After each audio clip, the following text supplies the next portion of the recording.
20일 국회 첫 국감이 26일간의 레이스에 들어갔습니다. 그런데 국감 시작부터 국감장을 온통 채운 이름들이 있습니다. 첫날인 어제 법사위에서부터 큰 소리가 났는데요. 그 모습 먼저 보고 오겠습니다. 공직선거법 270조에 선거범 재판 선고가 합계 1년 이내에 반드시 하도록 되어 있지 않습니까? 그런데 이재명 대표에 대한 공직선거법 위반 사건은 1심만 26개월 799일이 걸렸습니다. 다른 사건에 비해서 몇 배가 처리가 지연되고 있는 것입니다. 불법 대북 송금 사건에 대해서 9월 30일 날 재판부 변경 신청이 있었는데 알고 계신가요? 기피 신청도 아니고 재판부 변경 신청입니다. 아직 공판기일이 진행되지도 않았고요. 성남FC 같은 경우는 검찰 측에서 478명의 증인을 신청했어요. 검찰이 왜 478명이나 증인을 신청했겠습니까? 자신이 없으니까 계속 재판을 지연하는 것은 검찰이에요. 이런 부분까지 행정처장님은 고려를 하십사 이렇게 말씀을. 성남FC 검찰 증인 아니 4,500명 신청하는 게 이게 상식적으로 납득이 됩니까? 재판 지연은 검찰이 하고 있어요. 그걸 왜 여기서 위원장이 얘기하냐고. 사실은 사실대로 얘기합시다. 한성훈 기자, 이제 정청래 법사위원장까지 가설을 해서 여야 공방이 오고 갔는데, 그러니까 이재명 대표의 재판 지연, 재판부 변경 신청, 이제 이걸 놓고 서로 말싸움이 있었던 거예요. 예, 맞습니다. 어제는 이 대법원 등을 상대로 한 이 법사위 국정감사였는데요. 이 보신 것처럼 여당 의원들은 이재명 대표의 재판 지연 문제를 지적을 했습니다. 이 공직선거법 재판은 6개월 안에 내리도록 돼 있지만 1심 선고에만 26개월이 걸린 걸 꼬집은 겁니다. 이 거대 야당 대표라는 이유만으로 이렇게 재판을 지연시켜도 되는가에 대한 이 질의를 집중적으로 했고, 장도경 의원은 이재명 대표가 대북 송금 관련 재판의 재판부 변경을 신청한 것도 비판을 했습니다. 이 대북 송금 의혹은요, 이제 막 재판이 시작됐는데 이 대표가 재판부를 바꿔달라고 요청을 한 겁니다. 이 대표 재판부는 같은 이 대북 송금 의혹과 관련해서 이화영 전 부지사에게 징역 9년 6개월 중형을 선고한 재판부였습니다.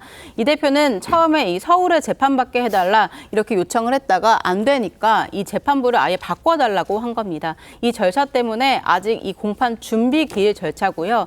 공판 기일은 잡히지 않고 미뤄지고 있습니다. 네, 송국건 국장님, 이제 지금까지 저희가 얘기한 것은 이른바 대북 송금 사건과 관련된 거고, 그거 말고 지금 임박한 것이 공직선거법 위반인데, 이제 지금 검찰이 2년 징역형을 구형을 했잖아요. 네. 이걸 놓고 너무 과하다 또는 적절한 것이다 이렇게 공방이 오갔어요. 위정교사도 같이 이제 민주당에서는 과하다고 이야기를 하고 있죠. 네. 공직선거법과 위정교사 두 개인데 네. 하나는 구형 2년, 하나는 구형 3년이죠. 네. 그래서 민주당에서는 이재명 대표에게만 이런 잣대를 적용을 하는 것이냐. 어제도 국감에서 전현희 의원을 비롯해서 그런 주장들이 많았는데 네. 국민의힘은 어제 국회에서 장동혁 의원이 자료를 하나 제출을 받았어요. 법원 행정처 자료를 제출받았는데 네. 거기 거기 보면은 통계가 나와 있습니다. 1심 선고가 올해 1월부터 8월 사이에 예를 들어서 공직선거법은 222건의 1심 선고가 있었는데 네. 그 중에서 자유형, 그러니까는 징역형이나 금고형을 받은 것이 25건이고 재산형, 그러니까 벌금이 114건이에요. 네. 그렇다면 63%가 벌금 이상을 받는 것이 공직선거법입니다. 1심 해형이. 그런데 예. 지금은 구형을 이제 선고를 한 것이고, 위정교사도 마찬가지예요. 56%가 올해 8월까지 집행유예 이상의 형을 받았습니다. 1심에서. 네. 그러니 지금 검찰에서 구형을 한 것은 양형 기준표에 따른 거예요. 네. 양형 기준표상 최고치를 했는데 그 이유는 검찰에서 다 설명을 했죠. 네. 감형 요소는 거의 없다. 다른 공직선거법에 감형 요소는 딱 하나 있는데 그 선거에서 낙선한 거. 네. 이거 하나 있고 예. 나머지는 전부 다 그 가중 요소들밖에 없다는 거예요. 그러니까는 공직선거법 같은 경우는 그 국가기관을 이렇게 끌어들인 이런 부분들이 있고, 네. 그리고 그러니까 백현동 4단계 용도 상향이 국토교통부의 압력이었다. 이런 게 있기 때문이고, 또 이 위정교사는 이 재판에서 무죄가 나오는데 영향을 미쳤다. 이런 건 다 가중 요소가 있기 때문에 예. 양형 기준표에 의해서 최고치를 구형을 했다. 이렇게 보고 있는 거죠. 네. 그러니까 국가기관을 두 곳이나 끌어들였다. 또 다른 하나는 이제 결국은 선고에 영향을 미쳤다. 무죄를 위정교사 같은 경우는 이제 무죄에 영향을 미쳤죠. 그때 대법원에서 무죄 혐의로 2심에서 벌금 300만 원이 나왔는데 결국 대법원에서는 무죄 취지가 되고 또 이 검사 사칭은 1, 2, 3심 전부 무죄가 나왔어요. 네.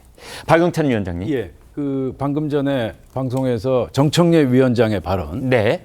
검찰에서 증인을 470몇 명을 신청해서 재판을 지연시켰다. 네. 이건 좀 사실과 다른 부분이어서 제가 좀 바로 잡고 싶은데요. 네.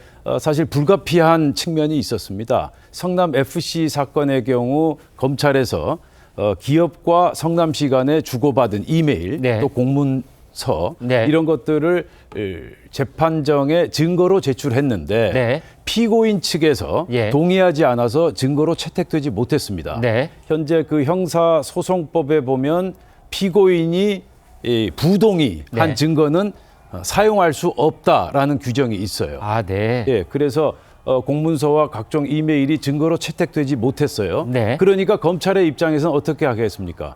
불가피하게 관련 증인들, 네. 공무원들, 기업인들을 증인으로 채택할 수밖에 없죠. 그래 법정에 나와서 얘기를 해라 이런 거죠. 그렇죠. 네. 법정에서 증인들의 발언을 통해서 네. 성남 FC 사건에 관련한 혐의를 입증해 가겠다. 네. 그래서 당초 증인이 155명이었다가 네. 이러한 형사소송법 조항 때문에 255명이 추가로 네. 증인으로 채택됩니다. 네. 이러한 상황이기 때문에 검찰이 일부러 재판을 지연시켰다. 이 같은 발언은 사실과 다르다라는 말씀을 드리겠습니다. 네.